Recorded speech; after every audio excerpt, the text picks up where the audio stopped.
Speciation और allopatric जो बता दिया था। सिम्पैट्रिक क्या होता है? ऐसा स्पेसिएशन जो एक सेम जियोग्राफिकल एरिया में होता है, एरिया नहीं बदलता, याद रखिए, सेम जियोग्राफिकल एरिया में होता है। एपिकल मैगट फ्लाई का एग्जाम्पल बताया था मैंने, ठीक है। इसके बाद जो एलोपैट्रिक, एलो का मतलब होता है डिफरेंट, वो डिफरेंट जियोग्राफिकल एरिया में होगा। मान लीजिए कोई पॉपुलेशन है, वहाँ से कोई स्पीसीज माइग्रेट करके कहीं और चली गई, ठीक है, या पॉपुलेशन बहुत बड़ी है, उसमें कोई बीच में बैरियर बन गया, जैसे कुछ समय बाद, कई सालों बाद माउंटेन्स का फॉर्मेशन हो गया, कुछ हो गया, तो वो स्पीसीज दो पार्ट में डिवाइड हो गई, तो दो डिफरेंट जियोग्राफिकल एरिया बन गई, ठीक है, तो अलग अलग स्पीसीज का फॉर्मेशन होगा। बचा था दोस्त में पेरीपैट्रिक और पैरापैट्रिक, तो उसमें कुछ नहीं है, देखिए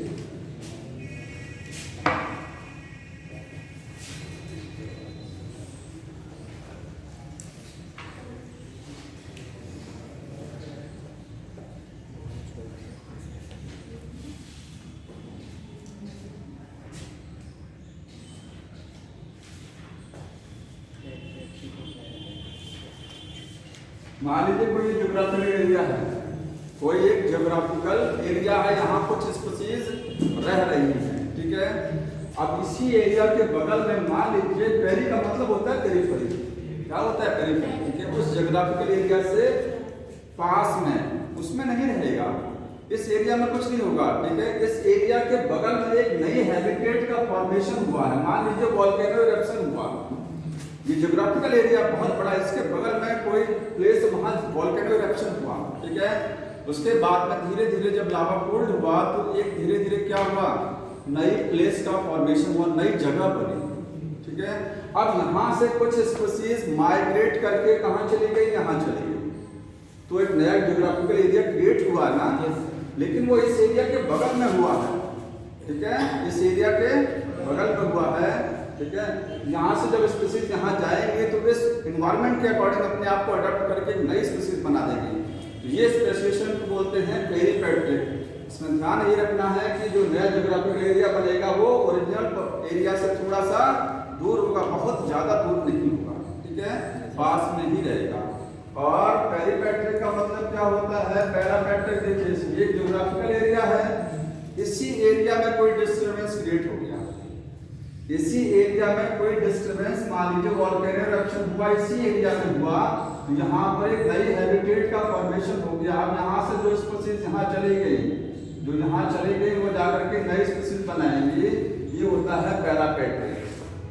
सेम जियोग्राफिकल एरिया में, ये थोड़ा सा सिम्पैट्रिक से अलग है। ये सिम्पैट्रिक में एरिया में कोई बदलाव नहीं होता, देखिए सिम्पैट्रिक में एरिया सेम रहता ना, उसी एरिया में क्या है, स्पेसिएशन होता है, लेकिन यहाँ क्या है, एरिया एक है, लेकिन उसमें एक नया जियोग्राफिकल एरिया उसके अंदर बन रहा है, ठीक है, ये अंतर है, समझ में आ रहा है, बाकी कोई डिफरेंस नहीं।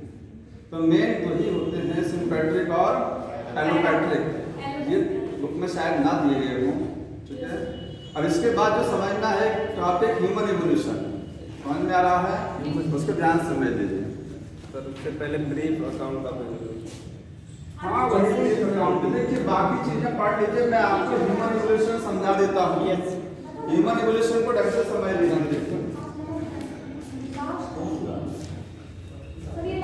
हाँ ये लास्ट,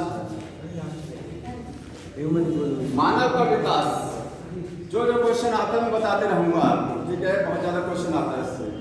ह्यूमन का इवोल्यूशन कहाँ पर हुआ? ईस्ट अफ्रीका, कहाँ बोलेंगे? East Africa. एवोल्यूशन कहाँ हुआ है? ईस्ट अफ्रीका में शुरुआत हुई है, ईस्टर्न अफ्रीका। पहला क्वेश्चन, ठीक है।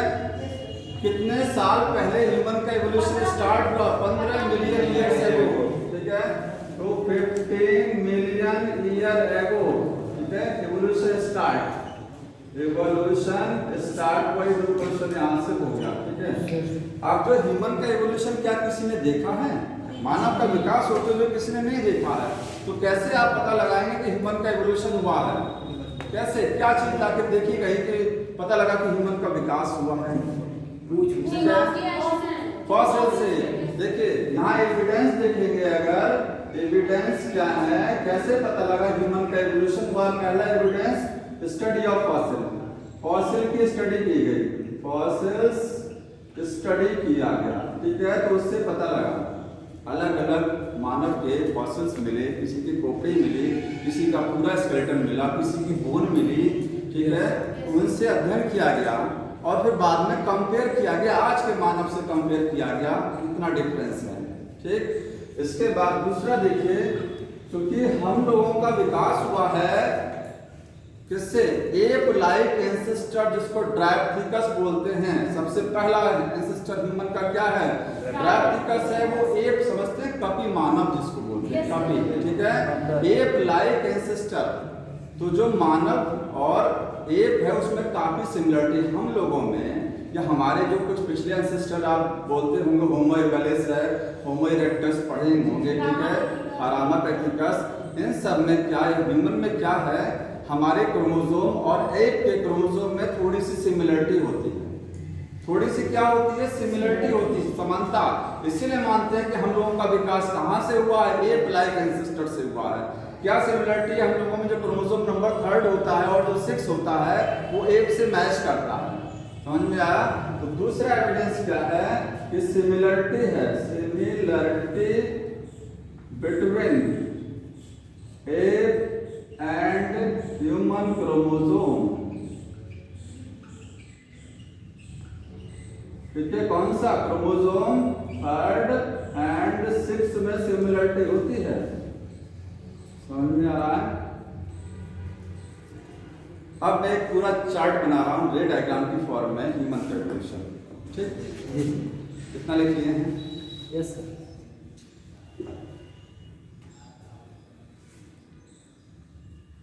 थोड़ा सा रटना पड़ेगा इस चीज को आपको, ठीक है। देखिए, पहला, सबसे पहला ड्रायोप्थिकस, सबसे ऊपर से लिख रहे हैं यहां से, ड्रायोप्थिकस। ये इसका ड्रायोप्थिकस क्या है, सबसे पहला एंसेस्टर है हम लोगों का, ठीक है। और ये क्या है, 15 मिलियन ईयर एगो मिला था। कहाँ था, अफ्रीका में, ईस्ट अफ्रीका में। ठीक, ये हो गया। क्या क्या खासियत थी ड्रायोप्थिकस की, क्वेश्चन आता है कि ये जो है कॉमन एंसेस्टर है। कॉमन एंसेस्टर का मतलब पूर्वज है किसका, और मैन का है, और एप का है, और मंकी का है। तीनों का एंसेस्टर है ये तीनों का पूर्वज है। इसी से मैन भी बना, इसी से एप भी बने। आज एप मिलते हैं ना, गोरिल्ला, चिंपांजी, आप चिड़ियाघर में जाइए मिलता है ना, ये सब क्या है, ऑरिंगटन, ये सब एप है। तो इससे मंकी भी बने। हम लोग के एंसेस्टर मंकी नहीं थे, मंकी की तरीके से थे, 4 पैर पर चलने वाले। समझ में आया? मंकी हमारे एंसेस्टर नहीं है, एप हमारे एंसेस्टर नहीं है, ठीक है, एप की तरीके से थे हम लोग। तो ये कॉमन एंसेस्टर था। इसका मतलब इससे 3 चीजें बनी होंगी। इससे क्या बना होगा, इससे एप का विकास भी हुआ, इससे मैन का विकास भी हुआ, और क्या हुआ, इससे मंकी का विकास भी हुआ। तीनों इससे बन गए, ठीक है। मैन अभी आगे कंटिन्यू होगा, नीचे मैन को आगे बढ़ाएंगे। समझ में आ रहा है? लेंथ सेम नहीं थी, अभी बता रहे हैं धीरे धीरे, ठीक है। लेंथ अलग है, ह्यूमन की लेंथ अलग है, हाइट। ये हो गया। दूसरा क्वेश्चन आता है, देखिए कि ड्रायोप्थिकस जो है, ये फर्स्ट एंसेस्टर तो था, ये मोर एप लाइक था। इसमें एप के लक्षण ज्यादा थे। किसके लक्षण, एप के लक्षण ज्यादा थे। मानव के लक्षण बहुत कम थे, लेकिन एप लाइक। ये क्वेश्चन आता है, मोर एप लाइक मतलब ह्यूमन का कौन सा एंसेस्टर ऐसा था जो ज्यादा मैच किससे करता था, एप से। तो ड्रायोप्थिकस मैच करता था, ठीक। इसके हाँ, ठीक है। इसके बाद ये रहता कहाँ था, पेड़ों पर। आर्बोरियल लाइफ थी इसकी। कैसी लाइफ थी, आर्बोरियल लाइफ, तो मतलब ट्री पर रहता था, पेड़ पर रहता था। वाटर नहीं है कहीं। सबसे पुराने एंसेस्टर जो हम लोगों के फिश लाइफ थी, वो ह्यूमन का एवोल्यूशन चल रहा है, ठीक है। समझ में आया? आर्बोरियल लाइफ थी, बाइपीडियल लोकोमोशन नहीं था, 4 पैरों पर चलते थे मंकी की तरीके से, ठीक है। तो आर्बोरियल लाइफ क्या खाते थे, एट का मतलब 8 फ्रूट, ये फ्रूट खाते थे। 8 लिखा सेकंड फॉर्म, ठीक है, ईट नहीं है, 8 फ्रूट। समझ में आया? क्या खाते थे, आदि मानव और ये दोनों अलग हैं। आदि मानव यही तो है सब, ठीक है। प्रिमिटिव मैन, प्रिमिटिव जो मैन है वही तो आदि मानव है। प्रिमिटिव मैन, ठीक है। वो तो दोनों खाते थे। सर वो तो पका के नहीं खाने लगे। अरे वो आगे आएंगे भी ना, आगे आएंगे, क्यों परेशान थे, ठीक है। ये क्या खाते थे, फ्रूट खाते थे, पेड़ों पर रहते थे, ठीक है। और walk on the four limbs, चारों पैरों पर चलते थे, चारों लिम्स पर, ठीक है। मूव ऑन, या लोकोमोट लिखेंगे, चलना, लोकोमोट ऑन फोर लिम्स, चारों पैरों पर, चारों लिम्स पर चलते थे। समझ में आया, ये हो गया। अब इससे क्या बना, रामापैथिकस, ठीक है। इसमें से ये वाला क्वेश्चन इंपॉर्टेंट है, यहाँ से आप बोले लाइफ से ज्यादा नहीं आता है, तो क्या खाते थे इससे भी कोई मतलब नहीं है। समझ में आया, इसमें इंपॉर्टेंट क्या है, मोर एप लाइफ, और रामापैथिकस क्या था, मोर मैन लाइफ, ठीक है। इसको देखिएगा, मोर मैन लाइक है ये।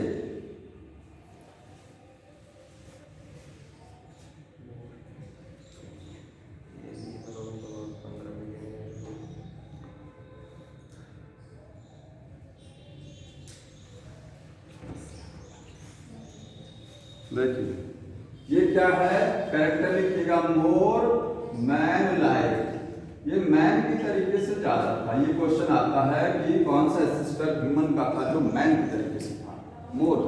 ऐसा नहीं कि इसमें एक के लक्षण नहीं थे, लेकिन मैन से ज्यादा मैच करता था, ठीक है। जैसे दो को ठेकस ज्यादा तो उससे मिलता। हाँ, ये भी क्या है, इसमें भी बाइपेडल लोकोमोशन, बाइपेडल लोकोमोशन जानते हैं, दो पैरों पर चलना, दो लिम्स पर चलना, बाइपेडल, इसमें भी नहीं है बाइपेडल। ये भी पेड़ पर रहते थे, कहाँ, आर्बोरियल लाइफ थी इसमें, आर्बोरियल लाइफ थी, ठीक है। एट फ्रूट को खाते थे।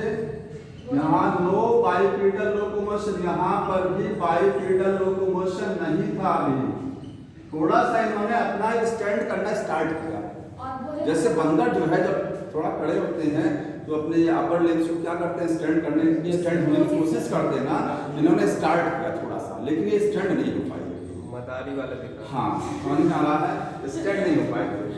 इसके बाद इनके फॉसिल्स कहाँ मिलते हैं, इनके फॉसिल कहाँ मिले, अफ्रीका में, ठीक है।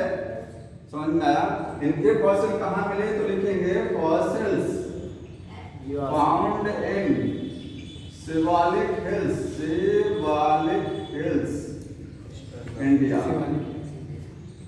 नेपाल वाला जो रीजन है, नेपाल और इंडिया का जो बॉर्डर है, जहां पर हिमालयास है, वहां पर इनके क्या मिले, शिवालिक हिल्स में क्या मिले, इनके फॉसिल्स मिले थे, याद रखिए, शिवालिक हिल्स, ठीक है। अगला एंसेस्टर ऑस्ट्रेलोपिथेकस, इसके बाद कौन आया, ऑस्ट्रेलोपिथेकस, ठीक है। ये अगला इनका आया मैन, ठीक है। अब इसकी काफी खासियत है, ये पहला बाइपेडल लोकोमोशन शो किया, पहला मैन जो बाइपेडल, जो सीधे खड़े होकर चलने लग गया, ठीक है। फर्स्ट इरेक्ट मैन, इसको बोलते हैं फर्स्ट इरेक्ट मैन, पहला सीधा चलने वाला पर्सन, मतलब बाइपेडल लोकोमोशन हो गया इसमें, बाइपेडल लोकोमोशन मिला देखने को, दो पैरों पर चलने लग गया, दो लिम्स पर चलने लग गया, ठीक है।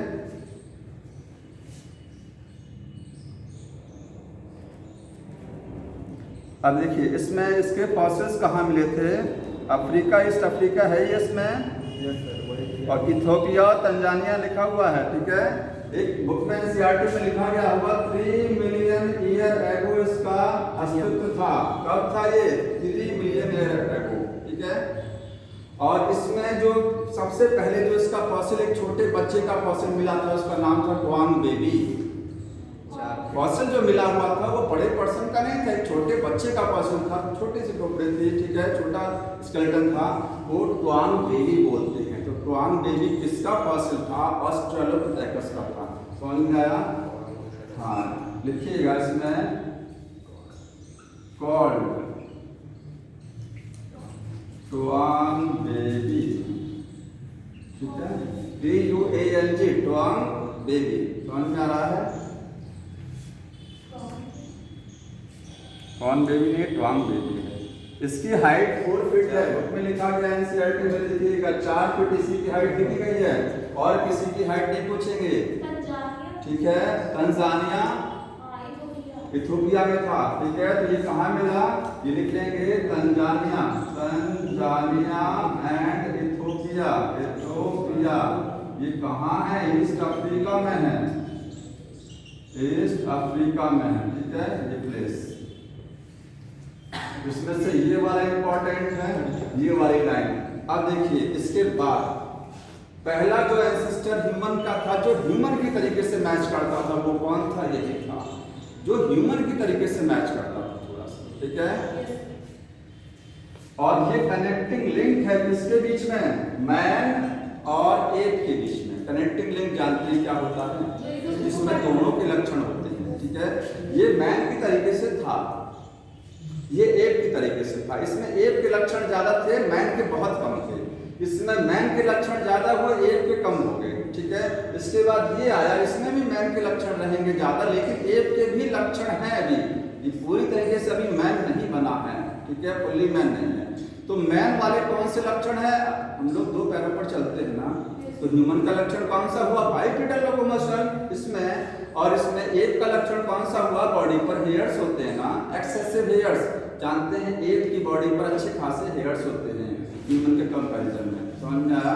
तो एक्सेसिव हेयर है, तो ये किसका फीचर हो गया, ये कनेक्टिंग लिंक हो गया मैन का और एप का। ये लिख लीजिएगा इस साइड में, ऑस्ट्रेलोपिथेकस के बारे में लिखिएगा, इसके बारे में क्या है, कनेक्टिंग लिंक है, ये connecting link between man and app.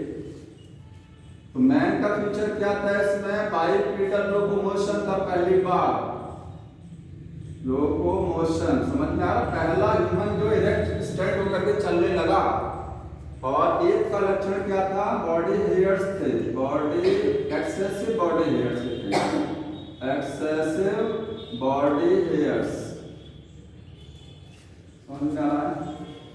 तो इसमें कुछ चीजें समझ में आई, कनेक्टिंग, अच्छा क्या इसको कनेक्टिंग लिंक बोलेंगे कि मिसिंग लिंक बोलेंगे, बता दीजिए सही से बताइए, क्या बोला जाए, कनेक्टिंग की मिसिंग, इसको मिसिंग बोलेंगे आप, अब नहीं है ना ये, लेकिन बुक में जैसे क्वेश्चन आता है कनेक्टिंग लिंक क्या, तो ठीक कोई बात नहीं, कनेक्टिंग लिंक है ना ये, लेकिन एक्चुअली में क्या है, मिसिंग लिंक था ये, अब ये नहीं है, जो कनेक्टिंग लिंक अब नहीं दिखाई देती है वो मिसिंग हो जाती है, समझ में आ रहा है।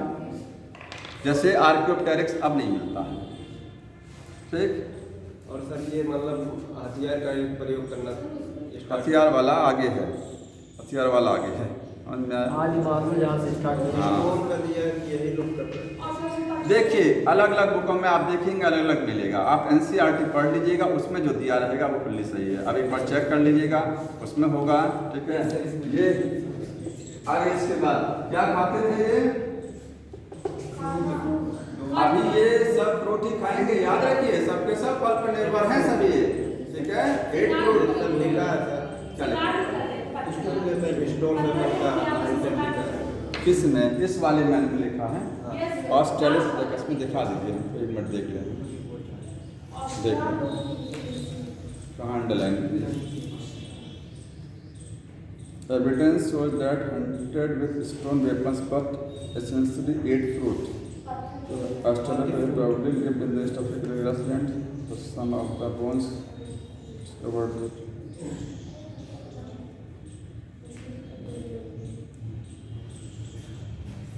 अच्छा ठीक है, लिखा सही है, वो गलत नहीं, लिख लीजिएगा, ठीक है।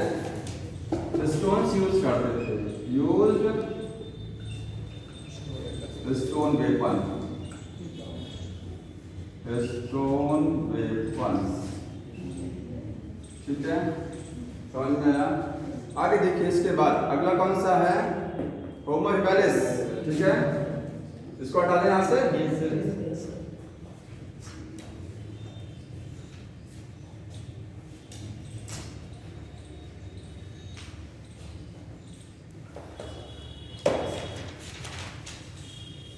अगला है होमो हैबिलिस,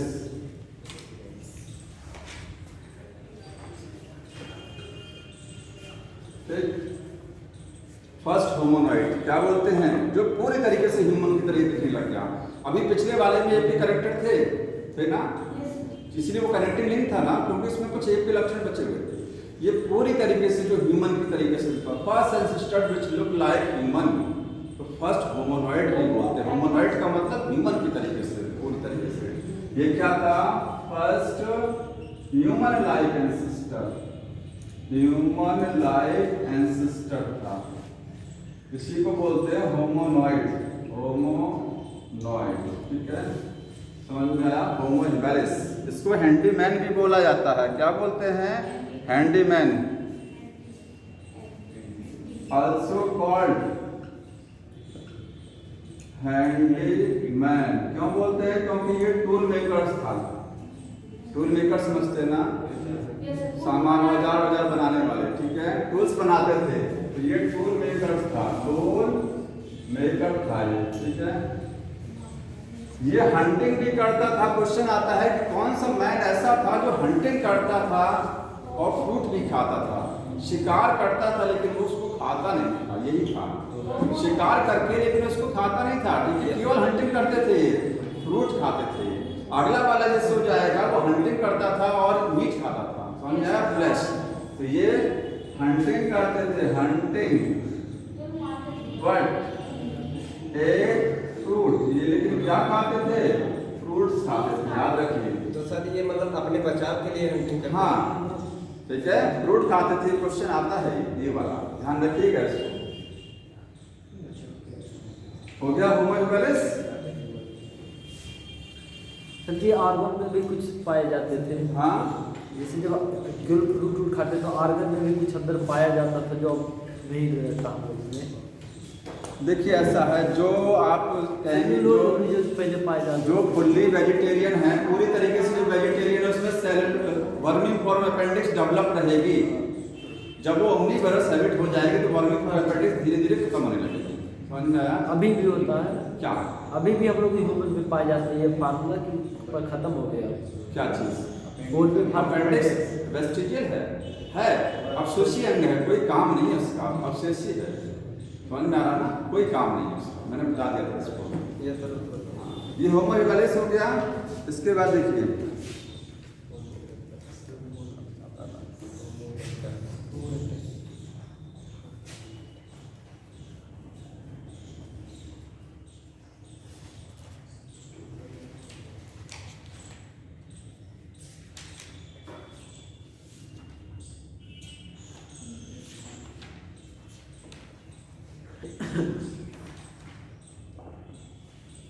अगला है होमो इरेक्टस। होमो इरेक्टस,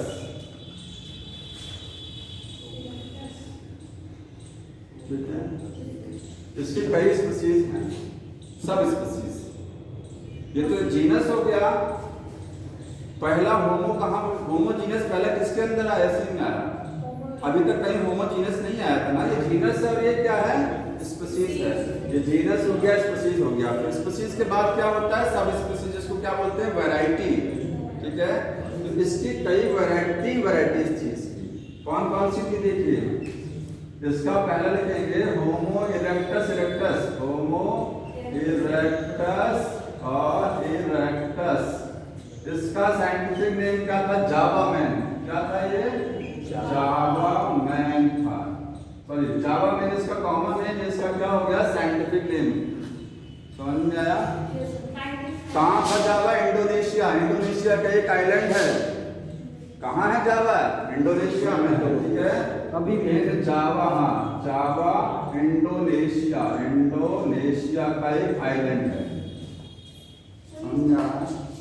ठीक है, देखने को आज तक कोई नहीं मिले इसमें से, केवल फॉसिल मिले, सब केवल फॉसिल्स मिले थे, इनकी हड्डियां एविडेंस के तौर पर कोई देखने को नहीं मिला। ठीक है, समझ में आ रहा है? दूसरा देखिए, होमो इरेक्टस, पैकिंसिस, होमो इरेक्टस, इरेक्टस और पैकिंसिस। इसका नाम क्या था? Packing man. क्या था ये? पैकिंग मैन था ये। पैकिंग मैन कहाँ मिला? कहाँ मिला? चाइना में। कहाँ मिला ये? चाइना में। समझ में आया? जो बीजिंग है ना आज, जिसके ऊपर जो कंट्री बीजिंग, ठीक है, तो पहले उसका जो नाम था वो पैकिंग, उसका नाम बदला गया बाद में, ठीक है, तो वो बीजिंग में राजधानी। हाँ, समझ में आ रहा? होमो इरेक्टस पैकेंसिस।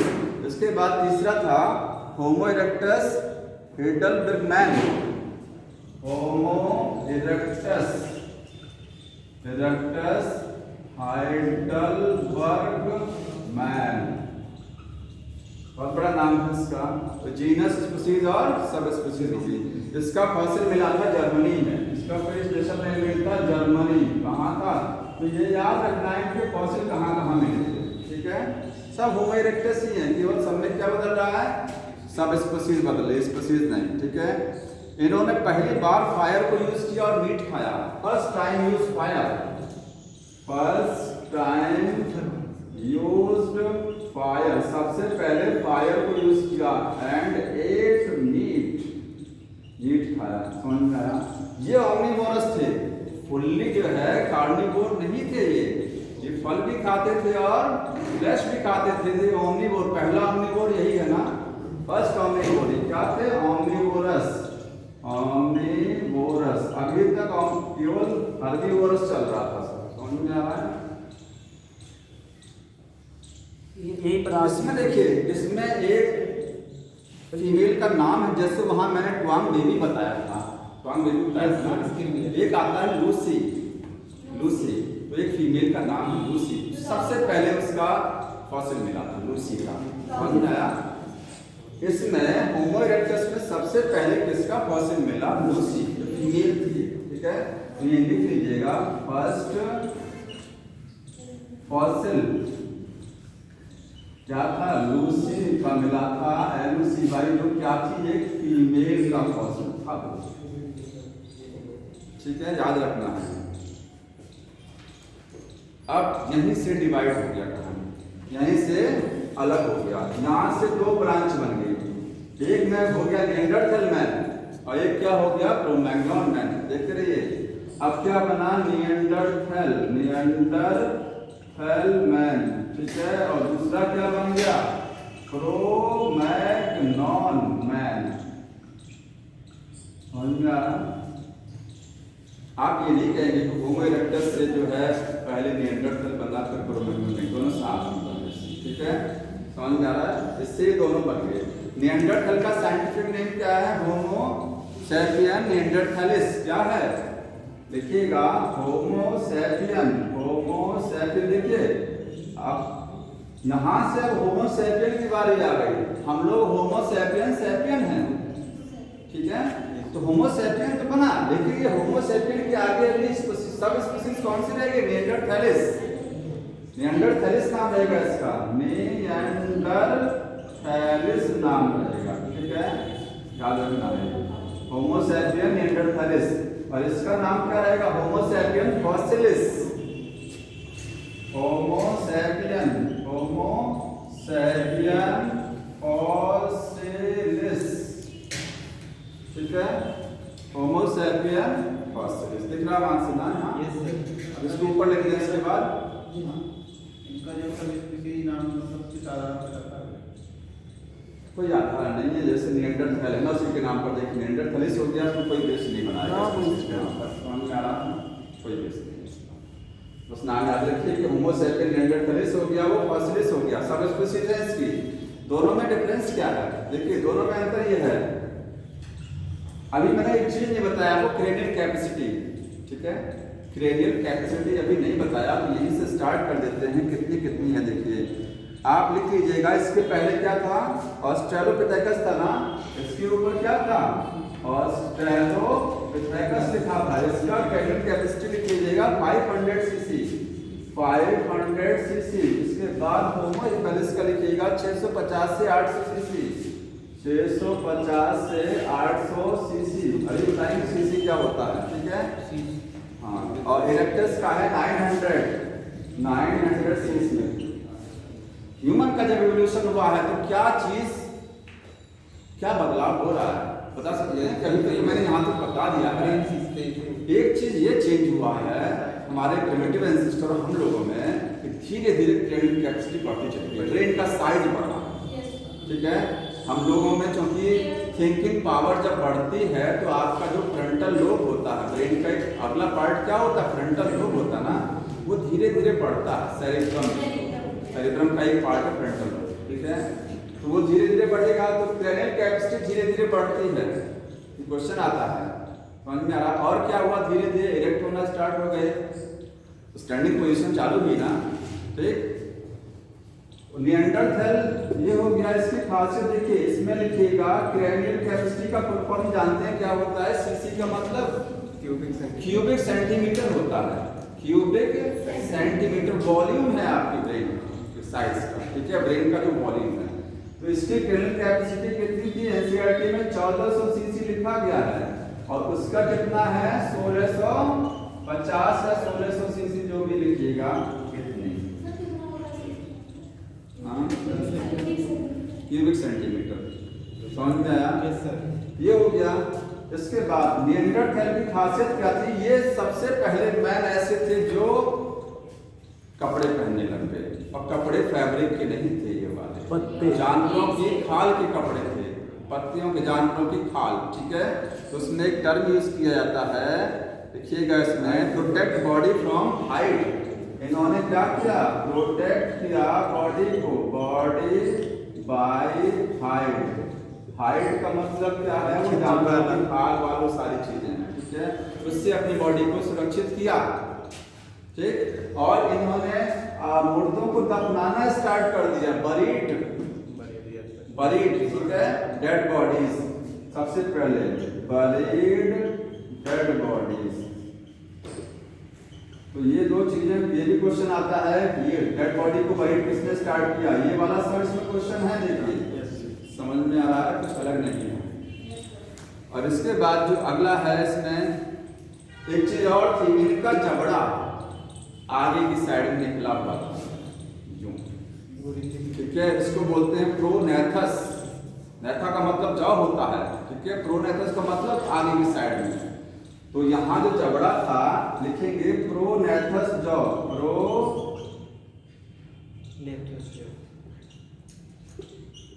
नेथस जॉ, ठीक है। उनका जबड़ा क्या था? फ्लैट था, हम लोगों की तरीके से, ठीक है, जैसे फ्लैट है ना पूरा, तो इसको बोलते हैं ऑर्थोनेथस। क्या बोलते हैं यहाँ पर? ऑर्थोनेथस जॉ, ऑर्थोनेथस जॉ था इनके अंदर, इसके ऑर्थोनेथस, GNATHUS, ये GNA लिखा हुआ है, ऑर्थोनेथस जॉ, ठीक। इनके बारे में इतना हो गया।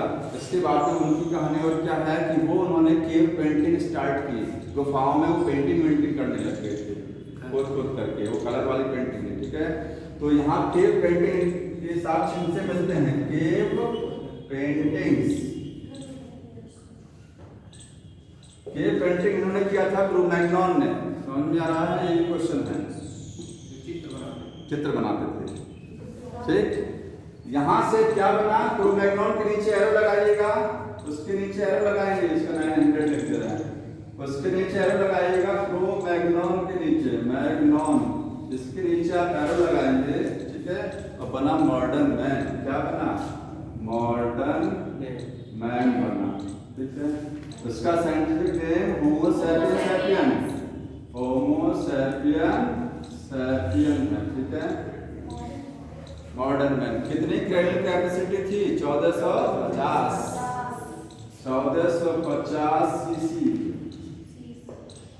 जो सर ये तेज वाला मापते हैं, मतलब कुछ करते हैं, ये ओबेसिटी नहीं मापा जाता। हाँ, जो मतलब ये मेजर करते हैं कि किसका दिमाग तेज है, यही यही है। देखिए, दिमाग तेज तो देखा जाए तो आपके दिमाग पे अगर फोल्डिंग ज़्यादा है ना, मैंने ब्रेन समझाया था ना आपको कि ब्रेन जो आपका होता है उसमें फोल्डिंग होती है ना, इस तरीके से एलिवेशन डिप्रेशन बने होते हैं, जितने ज़्यादा होंगे उसका ब्रेन उतना ही ज़्यादा होगा, ठीक है।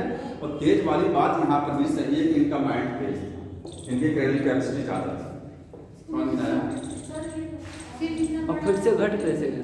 धीरे धीरे घट गए, अभी अब घट ही रहा। अब ये अब सेम है, इसी पर स्टेबल। हाँ, क्या करें?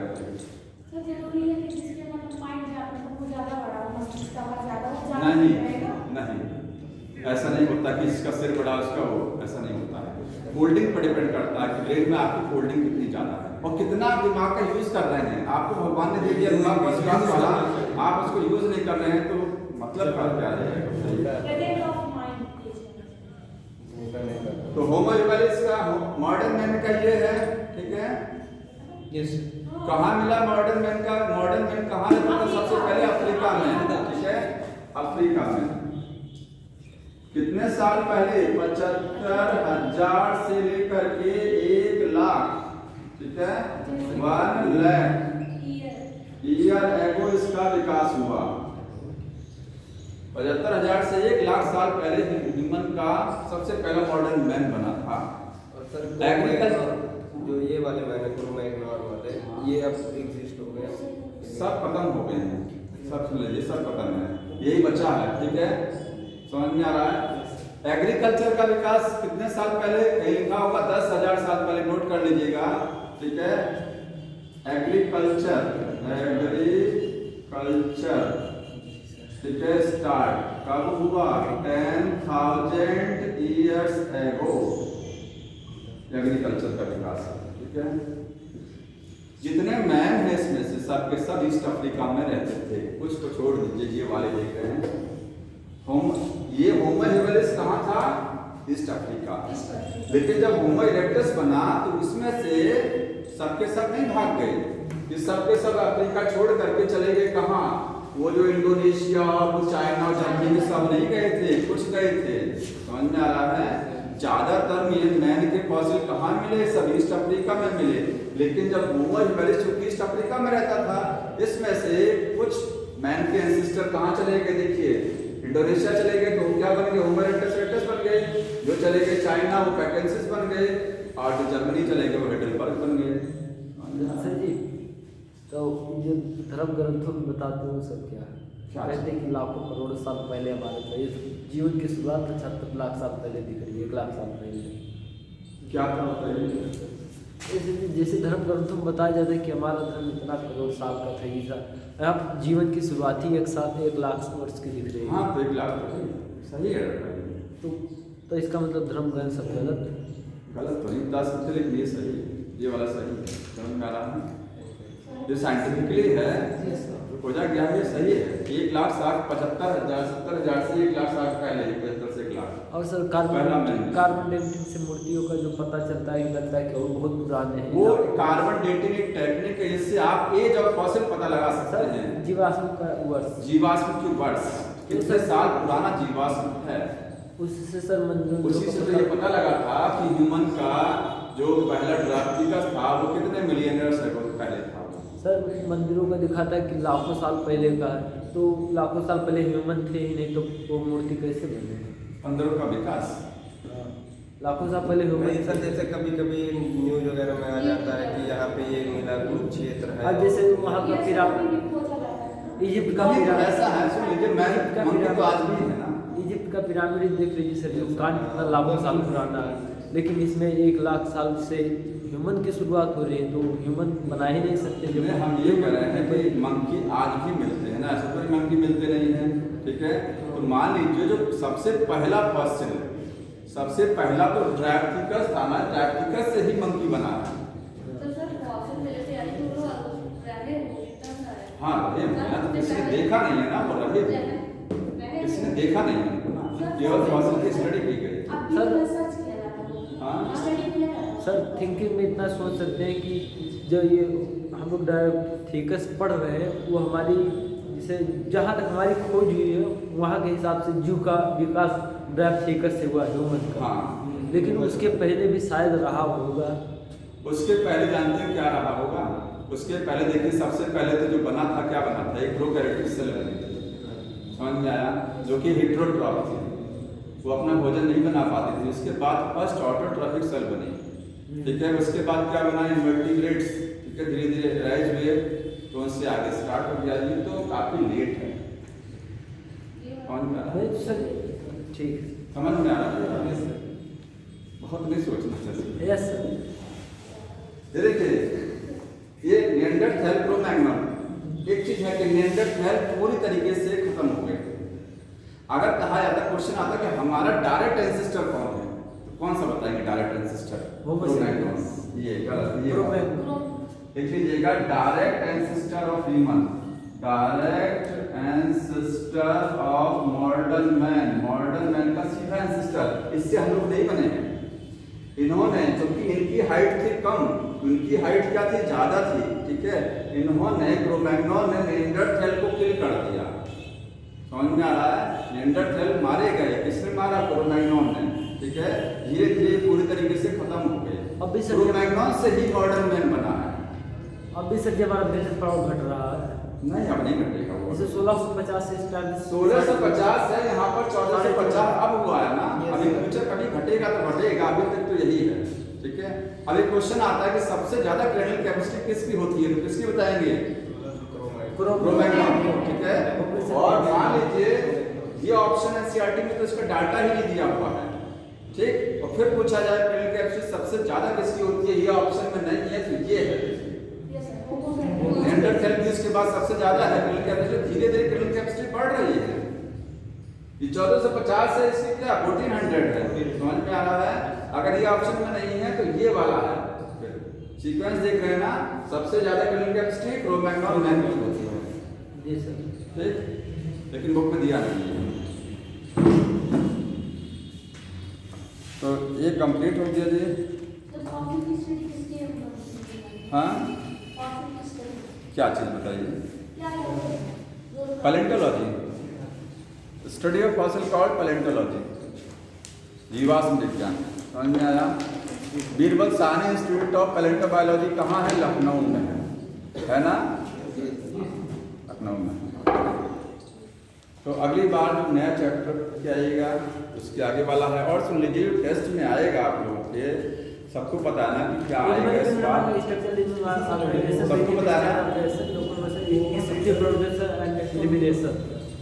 लेकिन जो अगला टेस्ट होगा इसके बाद फर्दर जो होंगे, तो बायोटेक्नोलॉजी को उन्होंने आगे कर दिया टेस्ट में, बायोटेक्नोलॉजी को आगे कर दिया है, ठीक है। तो इसके बाद जो टेस्ट के हिसाब से जो चैप्टर्स हैं उनमें पहले पढ़ा था, क्योंकि टेस्ट में आपके आने हैं। एवोल्यूशन के बाद जो चैप्टर है उनको टेस्ट में शामिल नहीं किया गया, तो चैप्टर में आप देख लीजिएगा, सारे चैप्टर के टेस्ट नहीं है उसमें, ठीक है। 11 वाला टेस्ट होगा ना। तो हाँ, तो जो टेस्ट के हिसाब से चैप्टर है मैं पहले उनको खत्म करूँगा, जी ठीक है। कब है टेस्ट? हाँ, किसी से? सैटरडे को छुट्टी है, बंद रहेगा शायद।